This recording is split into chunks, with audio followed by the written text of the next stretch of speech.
বাংলাদেশে যেভাবে অশান্তির বাতাবরণ আরম্ভ হয়েছে, সেটাতে যেহেতু মালদা জেলার মহদীপুর সংলগ্ন মালদা জেলা এবং হোটেল ব্যবসায়ীরা সত্যিই আতঙ্ক এই জন্যই আছে। কোনো রকম দুষ্কৃতি কোনো রকম পেপারস না নিয়ে যদি বর্ডার পাস করে গেল, তাহলে কিন্তু আমাদের যে কোনো হোটেলেই থাকার ব্যবস্থা করবে।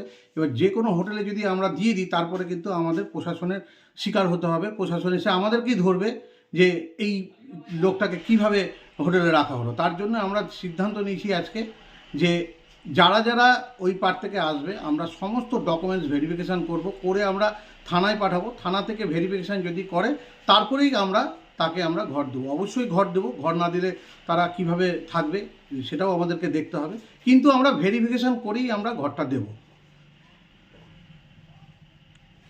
দেখুন, আগে যখন পরিস্থিতি আমাদের খুব ভালো ছিল, তখন মোটামুটি 400-500 লোক যাতায়াত করতো। এখন কিন্তু বাংলাদেশ থেকে ভিসাও কিন্তু এখন দেওয়া হচ্ছে না, তার ফলে খুব কম সংখ্যক লোক বাংলাদেশ থেকে আসছে। খুব বেশি হলে 50-60 জন লোক আসছে, এর থেকে বেশি লোক আসছেও না।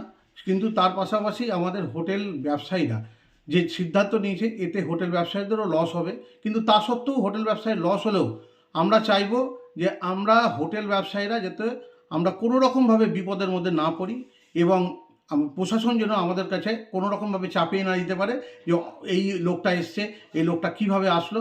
তার জন্যই আমরা সিদ্ধান্ত নিয়ে আমরা চাইছি যে আমাদের হোটেলের ব্যবসায়ীদের জন্য কোনো রকম কোনো অসুবিধা যেন না হয়।